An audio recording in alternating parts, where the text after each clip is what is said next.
वासना और इच्छा कभी संतृप्त नहीं हो सकती। इसे हम जितना भी तृप्त करने का प्रयास करते हैं, यह उतना ही बढ़ता चला जाता है। कामना, लालसा, वासना। पहली बार में ऐसा लगता है कि बस एक बार वो चीज मिल जाए, और उसके मिलते ही मन बेहतर की तलाश शुरू कर देता है, क्योंकि वासना कभी तृप्त नहीं होती है। वासना से ही हम सब जन्मे हैं, और इसी से ही एक और जीवन हमसे जन्मने के लिए आतुर है। तो फिर वासना की निंदा क्यों किया जाता है? आज की हमारी बौद्ध कहानी इसी विषय पर चर्चित है।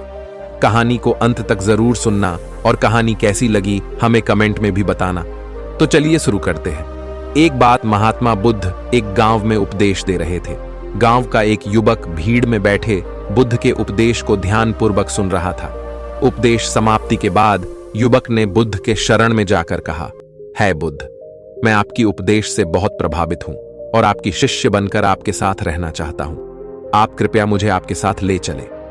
महात्मा बुद्ध युवक की विनम्रतापूर्ण अनुरोध को अस्वीकार नहीं कर पाए और उसे अपने साथ लिए शिष्यों के साथ चले गए। अगले दिन से वह युवक बौद्ध भिक्षु का रूप लिए सभी शिष्यों के साथ भिक्षाटन करने निकल पड़ा। हमेशा से ही महात्मा बुद्ध अपनी भिक्षुओं को यह बताते आ रहे थे कि जिसको जितना आवश्यक है वो उतना ही भिक्षाटन करे। अनावश्यक भिक्षा लेकर कभी उसको नष्ट न करें। और इसीलिए उन्होंने भिक्षाटन के लिए यह नियम भी बनाया था कि हर एक भिक्षु केवल 3 घरों से ही भिक्षा लेंगे। एक दिन वह युवा भिक्षु भिक्षा मांगने वैशाली नगर में पहुंचे। नियम के मुताबिक उन्हें 3 घरों से ही भिक्षा लेना था। उसी नगर के एक घर में वासवदंता नाम की एक सुंदर वेश्या रहती थी। उसकी रूप और सुंदरता के पीछे सारा वैशाली नगर पागल था। नगर की कई लोगों ने उसके लिए अपना विवाह प्रस्ताव भी दिया था, लेकिन वासवदंता किसी को भी स्वीकार नहीं करती थी। भिक्षाटन करते हुए युवा भिक्षु वासवदंता की घर के सामने जाकर भिक्षा मांगने लगे। भिक्षु की आवाज सुनकर जब वेश्या बाहर आई तो उसने द्वार पर एक सुंदर नौजवान को देख वह मुग्ध हो गई। यूं तो महात्मा बुद्ध के लगभग सारे शिष्य युवक थे, पर यह युवा भिक्षु के शरीर यौवन के रंग में रंगा हुआ गठीला और सुंदर था, और उनकी मुख एक अलौकिक आभा से युक्त था। उन्हें देख ऐसा लग रहा था कि वह शांति और आनंद में डूबे हुए है और वह परमात्मा के निकट है। वासवदंता उन्हें देखकर हैरान रह गई और मन ही मन उसे अपना दिल दे बैठी। उसने भिक्षु से कहा, कृपया घर के भीतर आकर तनिक बैठिए। भिक्षु ने इनकार करते हुए कहा, देवी, मैं अभी नहीं आ सकता हूं। वेश्या ने कहा, मैंने सुना है कि भिक्षु कभी किसी को इनकार नहीं करते। कोई बुलाए तो आपको जाना चाहिए। कृपया मेरे भवन के भीतर आओ। अगर भीतर आओगे तो कुछ न कुछ तो अवश्य पाओगे ही। यह सुन भिक्षु ने कहा, अगर कुछ देना है तो द्वार पर ही दीजिए। वेश्या का दिल और दिमाग युवा भिक्षु के आकर्षण में बिल्कुल डूब चुका था और उसे कुछ सुनाई ही नहीं पड़ रहा था। उसे देख ऐसा लग रहा था कि जैसे वह सपनों के दुनिया में खो गई है। कुछ समय तक जब वेश्या ने कुछ प्रतिक्रिया नहीं किया तो युवा भिक्षु कुछ क्षण रुककर आगे की ओर बढ़ गए। कुछ समय बाद दासी ने आकर वासवदंता से कहा, सेठानी, अब द्वार पर कोई नहीं है, आप भीतर आ जाइए।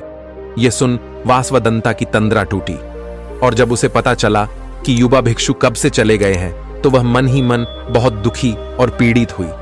जब कोई स्त्री के प्रणय निवेदन को कोई पुरुष ठुकरा देता है तो उसकी हालत बड़ी खराब हो जाती है। ठीक उसी तरह वासवदंता ने भी अपने जीवन में एक ही बार एक ही पुरुष के प्रति लगाव रखा था, जिसने उसे इनकार कर दिया। यह सोचकर वह मन ही मन और ज्यादा दुखी होने लगी और उसका दिल टूट गया। उसने नृत्य करना बंद कर दिया, गाना भी बंद कर दिया और दिन रात बस उस युवा भिक्षु को याद करते हुए रोने लगी।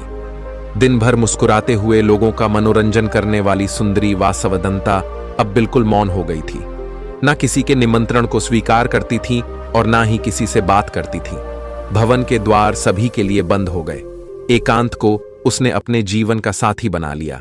उसकी दासी उसके लिए अच्छा अच्छा भोजन बनाती थी, पर उसकी भूख और प्यास को मानो वह भिक्षु सदा के लिए अपने साथ ले गए हों। दिन बीतते गए और समय के साथ वह बहुत कमजोर हो गई और बीमार रहने लगी। कहा जाता है कि चिता इंसान को एक बार जलाती है, पर चिंता इंसान को सदैव जलाती रहती है। अब वासवदंता की हालत भी कुछ ऐसी ही थी।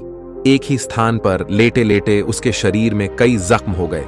उसकी सुंदरता क्रूरता में बदल गई थी। कुछ महीने और बीत गए।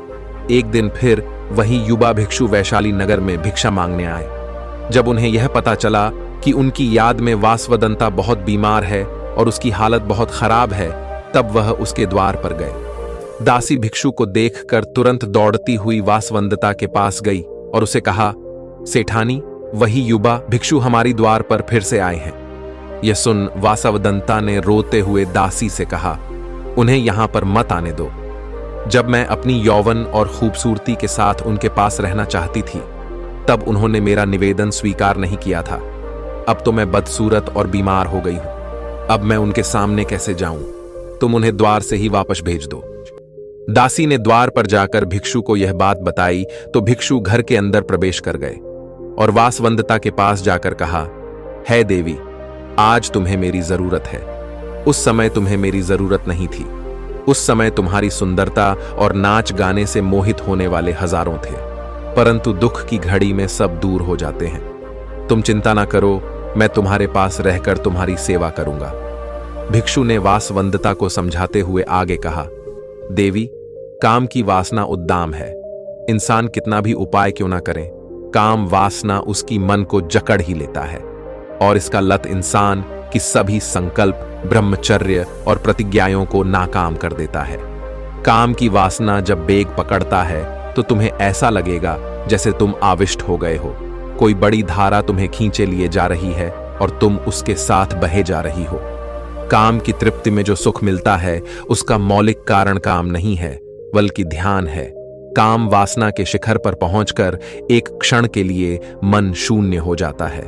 इस शून्य में इंसान को सुख की झलक मिलती है और उस झलक में इंसान इतना तल्लीन हो जाता है जितना कभी किसी और में नहीं होता। उस तल्लीनता के कारण ही मन शांत हो जाता है और यही क्षणिक झलक और शांति को इंसान ध्यान और योग से भी प्राप्त कर सकता है और ऐसा करने से काम वासना का विराम भी होता है। ये सभी बातें सुनने के बाद वासवदंता की वासना मिट गई और उसका विवेक जाग उठा। भिक्षु ने पवित्र भाव से उसकी सेवा की और उसे बुद्ध के पास ले गए। महात्मा बुद्ध से दीक्षा पाकर वह भिक्षुणी बन गई और अपना जीवन पतित से पावन कर लिया। कहानी अच्छी लगी तो कमेंट में नमो बुद्धाय लिखकर वीडियो को लाइक और चैनल को सब्सक्राइब भी करें। ऐसे ही एक और नई कहानी के साथ फिर मिलेंगे। धन्यवाद। नमो बुद्धाय।